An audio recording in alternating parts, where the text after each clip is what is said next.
If you're a real estate agent residing in Ontario, you've probably heard that the government is in the process of allowing real estate agents to incorporate their practice. But what does that actually mean? And more importantly, how can it save you on taxes and increase your bottom line? Hi, my name is Koby. I'm an associate with Noor Private Wealth. If you're new to my channel, we focus on helping our clients build wealth in the most tax efficient way. So if that's something that you have interest in, make sure to subscribe so you don't miss out any of my future videos. And as always, if you like this video and you find it helpful, make sure to hit that like button. It really helps with the YouTube algorithm. And in today's video, we'll discuss the benefits of incorporating for real estate agents, the tax advantages and top strategies to help you keep more money in your pocket.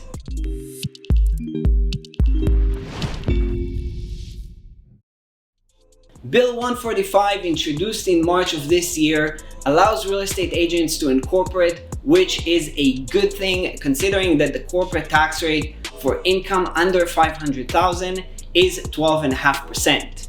On top of that, being incorporated allows for tax deferral and income sprinkling, which I will be addressing later on in this video. But before we dive into that, let's focus first on understanding the marginal tax rate on personal income.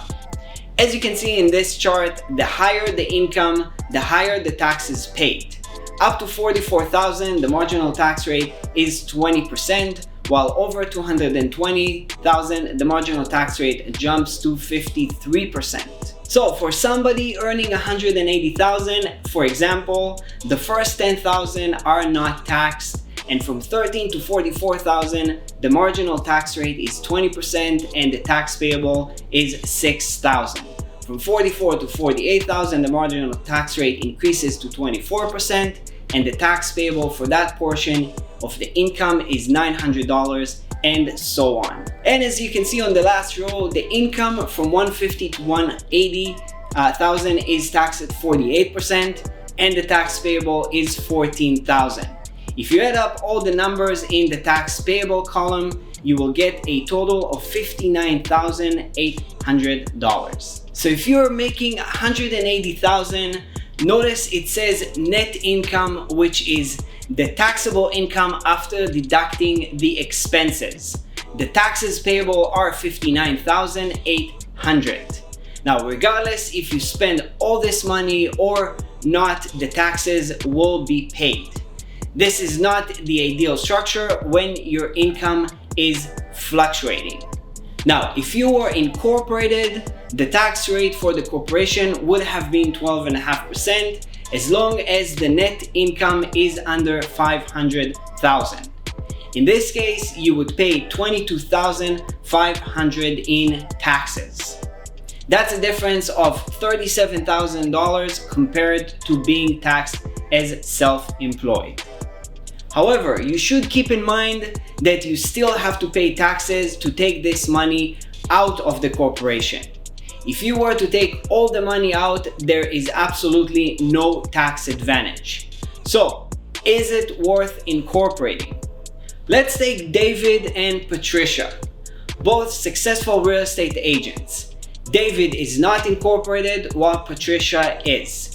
They both make $250,000 before business expenses of $70,000 and their taxable income is $180,000. David pays $59,000 in personal income tax and another $5,700 in CPP contributions. His after-tax income is $114,000, and because David spends $5,000 per month or $60,000 per year, he is able to save $54,000. Now, Patricia, on the other hand, pays $22,500 in corporate taxes. Additionally, in order to cover her lifestyle expenses, she needs to pay herself $66,500 in dividends. The taxes on the dividends are $6,500 roughly, and she gets to keep $91,000 in the corporation as savings. Now this is a difference of $36,000. This money can be invested and work for you instead of being paid in taxes. But wait, there's more. Patricia can also split her income with her family, further reducing the total taxes paid. This can be done as long as her spouse is over 65 or if any of her family members are working in the business for at least 20 hours a week or if they receive reasonable salary. And if that's not the case, she can open a second corporation with her family as shareholders and transfer her savings as a loan. The investments, rental, interest, or capital gain income generated inside the second corporation can be split among her family members. So, is it worth incorporating?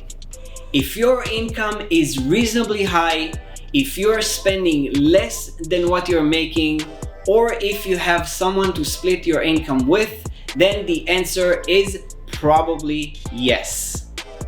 If you want to know more strategies that can be implemented, or if you want to get a detailed analysis on your personal situation, let me know by leaving a comment below.